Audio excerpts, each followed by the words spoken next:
ඒ යසෝදරා උත්තමාවියගේ පිරිනොම් පෑමෙන් බොහෝ දෙනා ශෝක වුණා. සඳුන්දර ගෙනල්ල සඳුන්දර සෑයේ යසෝදරාගේ දෙහි තැන්පත් කළා. භාග්‍යතුන් වහන්සේ අතට ගත්ත සමක් මල් මිටක් යසෝදරාවගේ ආදාන චිතකේ දිස්සා.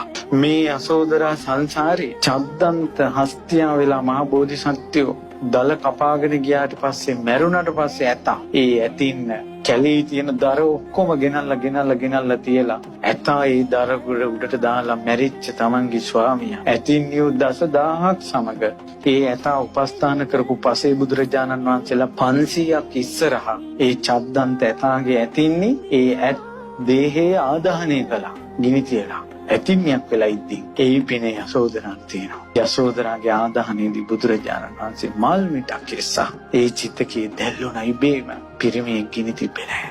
ආදාහනෙන් භස්මාවශේෂ ඉතුරු වුණා. පිරිමියෙක් ඇල්ලුවේ නැහැ. යසෝදරා මහා සෑය කියලා ස්තූපයක් ඇදුව රජගහනුවර. බොහෝ දෙනා රාහුල මාතා යසෝදරා බද්ද කච්චායනා ඇයට බොහෝ උපස්ථාන කළා. ඒ යසෝදරා රහත් තෙරණියගේ ස්තූපයට වැඳලා පොඳලා දහස් ගණන් දෙව්ලොව ගියා. මේ ලෝකේ පවිත්‍ර ස්ත්‍රීන් කුමරි බඹසර තියෙන පතිවෘතාව තියෙන ස්ත්‍රීන් යසෝදරා උත්තමාවියගේ සෑය වඳින්න නැතුව ගියාද?